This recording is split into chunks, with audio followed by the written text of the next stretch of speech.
এরপর নবী বলেন ওয়াতাকসুরাজ জালাজিল, কিয়ামতের আগে অনেকগুলা ভূমিকম্প হবে, একটা না অনেকগুলা ভূমিকম্প হবে। বলেন একটা না অনেকগুলা? সে অনেকগুলার মধ্যে যে আমাদের বাংলাদেশে হবে না ব্যাপারটা কিন্তু এমন না, অনেকগুলা হবে। ওয়াতাকসুরাল ফিতান, ফিতনা হবে অনেকগুলা, একের পর এক ফিতনা আসতেই থাকবে। ওয়াকসুরাল হারজু, খুন খারাপি বাড়তেই থাকবে। বলেন এগুলা কি বাড়ছে না কমছে?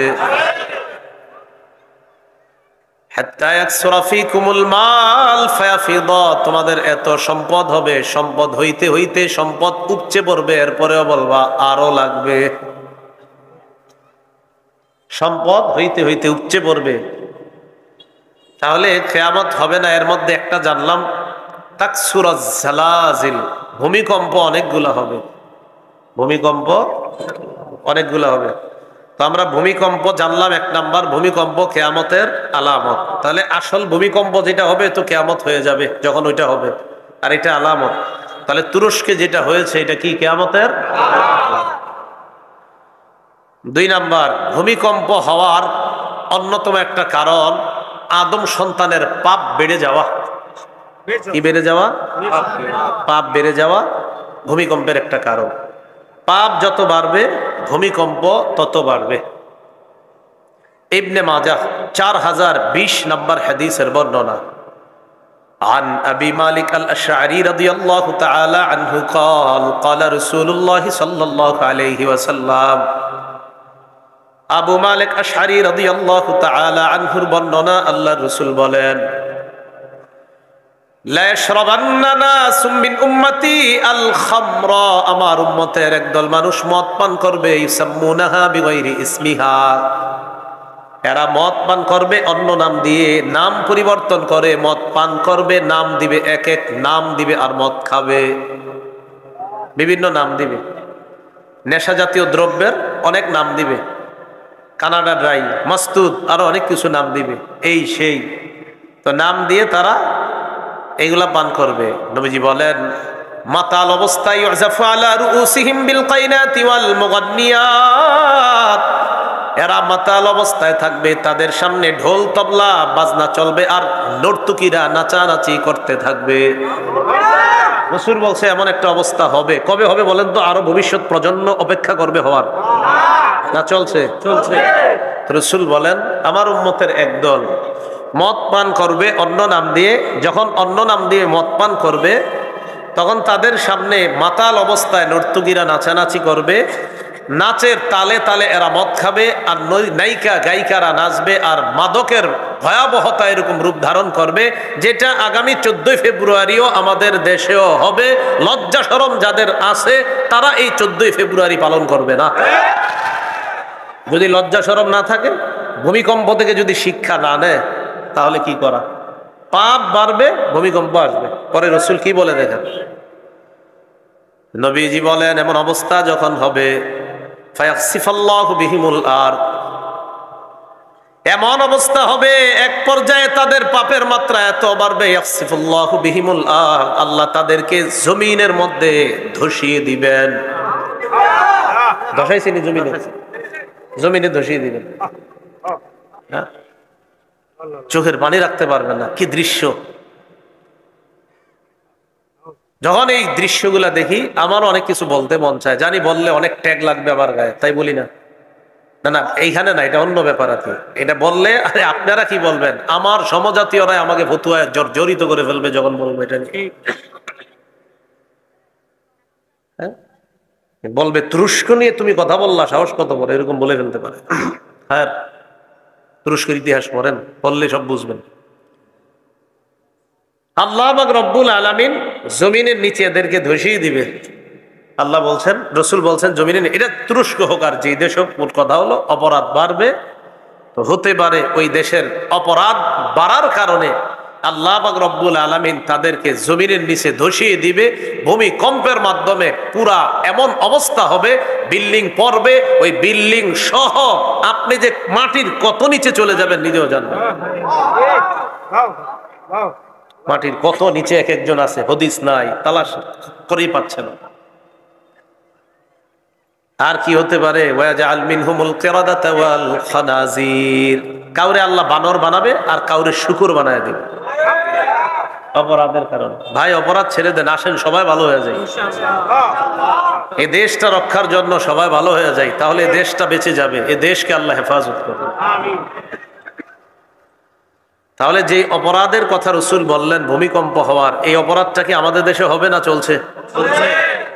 এই জন্য ভাই উচিত আপনি আপনার বন্ধুকে দাওয়াত দেন যে দেখো 14ই ফেব্রুয়ারিকে কেন্দ্র করে এমন অপরাধ করবা না যে অপরাধে আল্লাহ তোমার উপর নারাজ হয়ে আমাদের দেশের নিরপরাধ মানুষগুলোকে আল্লাহ ভূমিকম্প দেয়। এই জাতীয় অপরাধ তোমরা করবা না, তোমাদের কারণে নিরপরাধ মানুষগুলা যেন ভূমিকম্পের নিচে না পড়ে।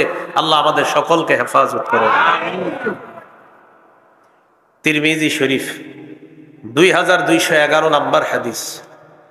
এই হাদিসের মধ্যে রাসূল 15টা অপরাধের কথা বলছে যে এই 15টা অপরাধ যেই দেশে বাড়বে ওই দেশে ভূমিকম্প সহ অনেকগুলা গজব আসবে। কয়টা অপরাধ?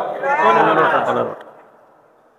قال رسول الله صلى الله عليه وسلم, নবীজি বলেন ইদা তুহিজাল ফাইউ দুআলা, যে দেশের মধ্যে যুদ্ধলব্ধ গনিমতের সম্পদ, এই যুদ্ধলব্ধ সম্পদ গনিমতের যে সম্পদটা, এই সম্পদের মধ্যে যখন খেয়ানত করা হবে, এটার মধ্যে যখন উল্টা পাল্টা করা হবে, এটা একটা অপরাধ। 2 নাম্বারুল আমানাতু মাগনামা, আমানত লুটের মালে পরিণত হবে। যেমন ঢাকার একজন মনে করেন এই পূর্ব নরোত্তমপুর এই এলাকায় আমাকে পাঠাইছে 10 বস্তা চাউল 10টা গরিব ফ্যামিলিতে দেওয়ার জন্য আমারে পাঠাইছে।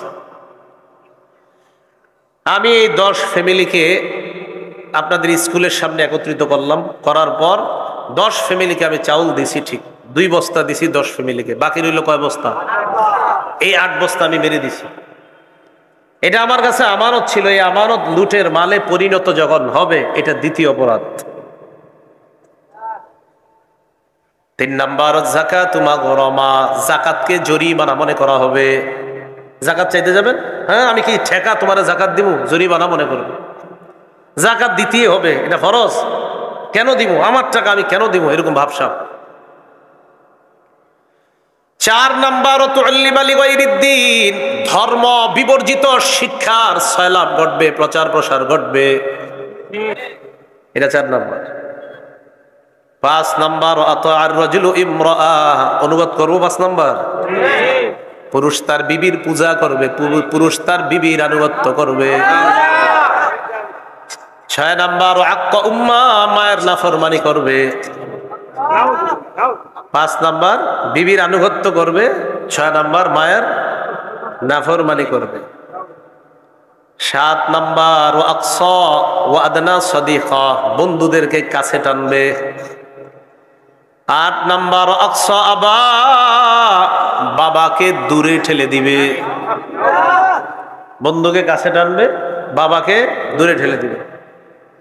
কিরে বাবা এখনো ঘুমাস না কেন? রাত 12টা বাজছে। আব্বা আপনি এই যুগের মানুষ না, এত কিছু বুঝতেন না, ঘুমান যান।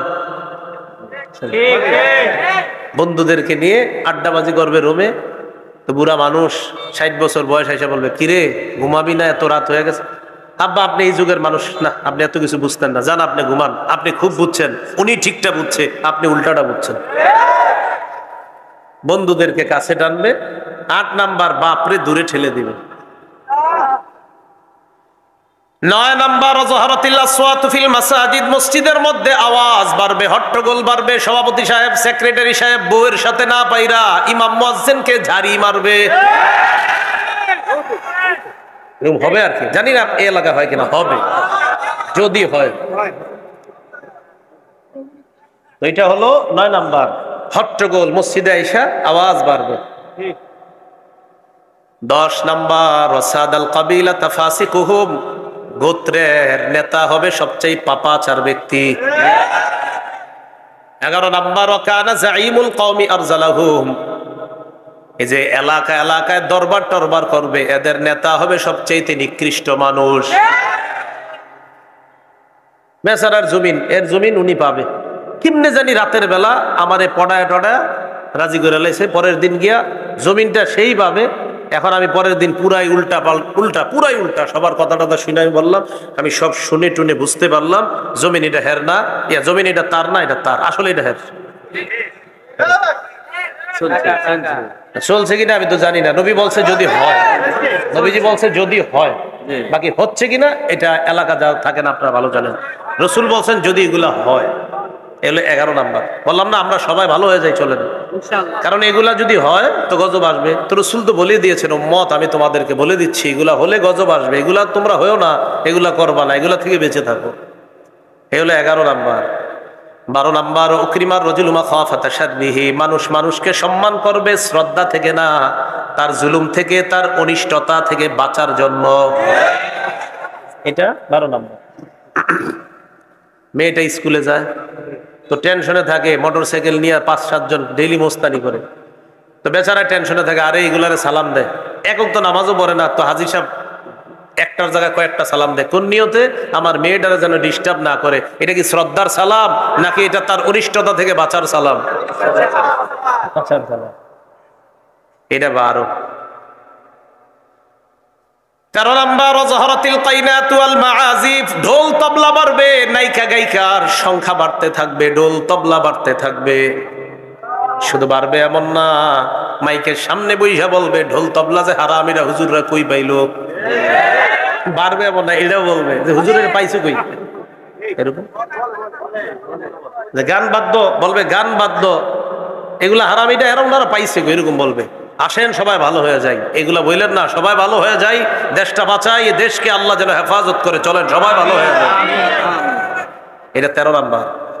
14 নাম্বার অশুরিবাতিল খুমুর, মদ পান বেড়ে যাবে, মাদকের জয় জয়কার অবস্থা হবে। এই মাদক দ্বারা উদ্দেশ্য শুধুমাত্র মদ পান এমনটা না, চিপা চুপা যারা আপনারা গাঁজা খান, এটাও মাদকের। গাঁজা চিনেন নি এলাকাবাসী? চিনেন যে আমি ভালো করে জানি। অশুরিবাতিল খুমুর 14 নাম্বার, মাদকের জয় জয়কার অবস্থা হবে, মদ পান বেড়ে যাবে।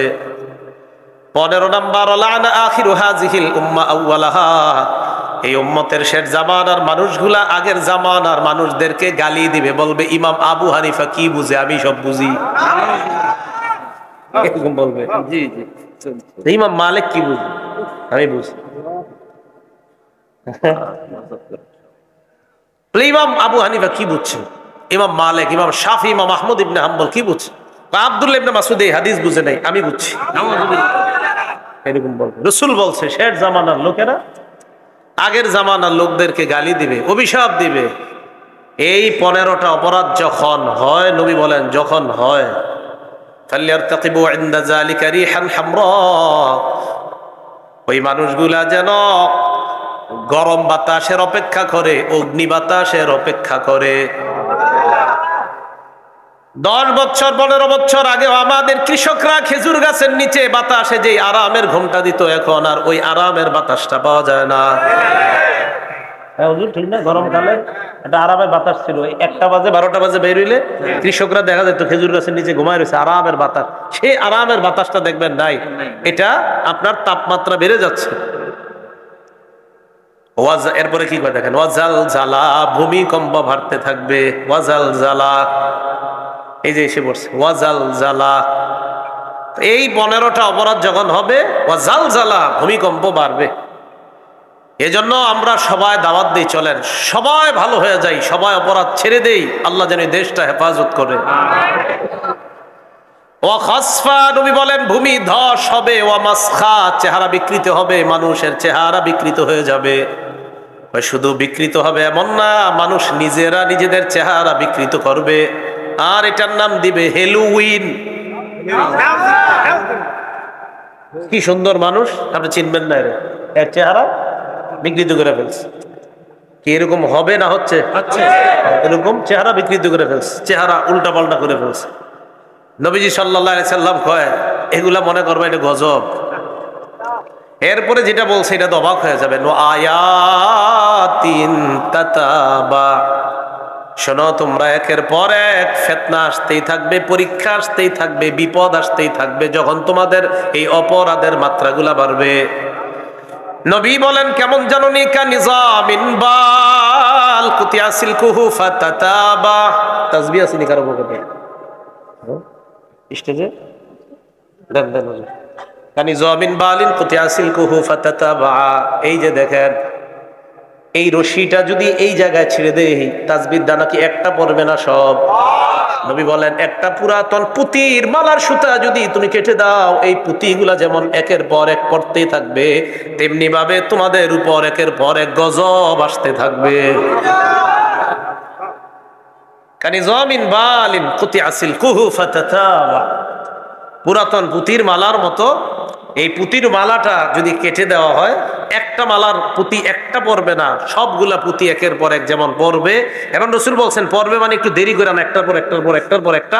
এরকম তোমাদের এই অপরাধ যখন বাড়তে থাকবে, একটার পর একটা গজব আসতেই থাকবে।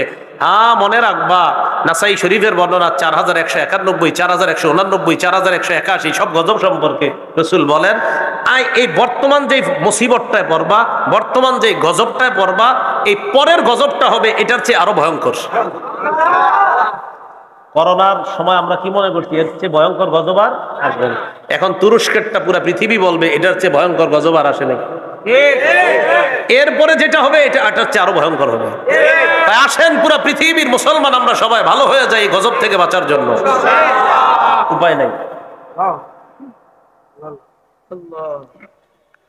তো বলছিলাম, ভূমিকম্প হওয়াটা কিয়ামতের আলামত।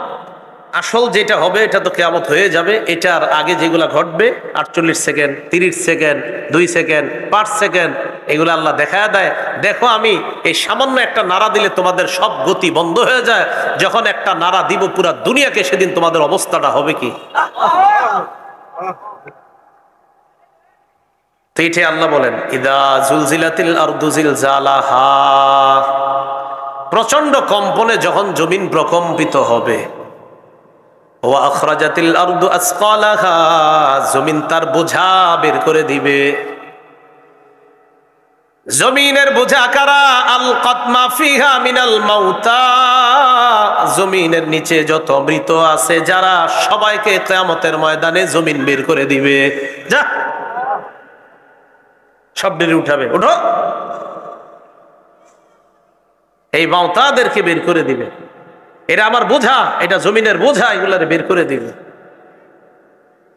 তো এইগুলারে যখন বের করবে, এটার সাথে আরো কি বের করবে জানেন?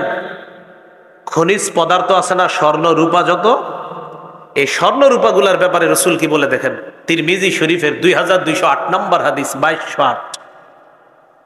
قال رسول الله صلى الله عليه وسلم, নবীজি বলেন, তাকিউল আরদু আফলাজা কাবিদিহা আমসালাল উসতানি মিনাদ যাহাবি ওয়াল ফিদ্দা। নবীজি বলেন, শোনো তোমরা, যেদিন জমিন তার ভিতরের স্বর্ণ এবং রূপার স্তূপগুলাকে কলিজার টুকরার মতো বমি করে ফেলে দিবে। কি করে? বমি করে। কি করে ফেলে দিবে? বমি করে। তাকি বমি করে ফেলে দিবে। একটু চিন্তা করেন, স্বর্ণ রূপা যা আছে সব ফেলে দিবে বমি করে। ফেলে দেওয়ার পর কি হবে? নবীজি বলেন, ফায়াজি উসারিক, চোর আসবে কিয়ামতের ময়দানে। চোর আসবে, আসার পর ফায়াকুলু বলবে, ফি মিসলি হাদা কুতিয়াত ইয়াদি, এই স্বর্ণ রূপার কারণে আমার হাতটা কাটা হয়েছে। এই স্বর্ণ রূপা চুরি করার কারণে আমার হাত কাটা হয়েছে। আজকে জমিন এটা বমি করে ফেলে দিল। ছি ছি, আমি কি জিনিস চুরি করছিলাম। চোর চোর বলবে।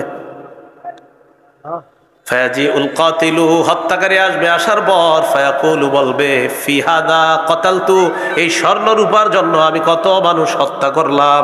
ছি, এগুলোর জন্য জমিন বমি করে ফালাই দিছে, এই বমির জন্য আমি মানুষ হত্যা করলাম। ফায়াজিউল কাতিউ, আত্মীয়তার সম্পর্ক ছিন্নকারী এই ব্যক্তি কিয়ামতের ময়দানে আসবে। আসার পর ফায়াকুলু বলবে, ফি হাদা কাতাতু রাহিমি, এই স্বর্ণ রূপার জন্য আমি আমার রক্তের সম্পর্ক ছিন্ন করেছিলাম।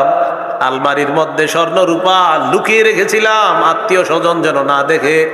আমার কাছে যে এত সম্পদ আছে, আত্মীয় স্বজনরা যেন টের না পায়, তাই আত্মীয় স্বজনদের সাথে সম্পর্কটাই ছিন্ন করে ফেলেছিলাম। আজকে জমিন বমি করে ফেলে দিছে। মানে বুঝছেননি? মানে চোর বলবে, এই বমির জন্য আমার হাত কাটা হলো। হত্যাকারী বলবে এই বমির জন্য আমি মানুষ হত্যা করলাম, যেটা জমিন বমি করে ফেলাই দিস।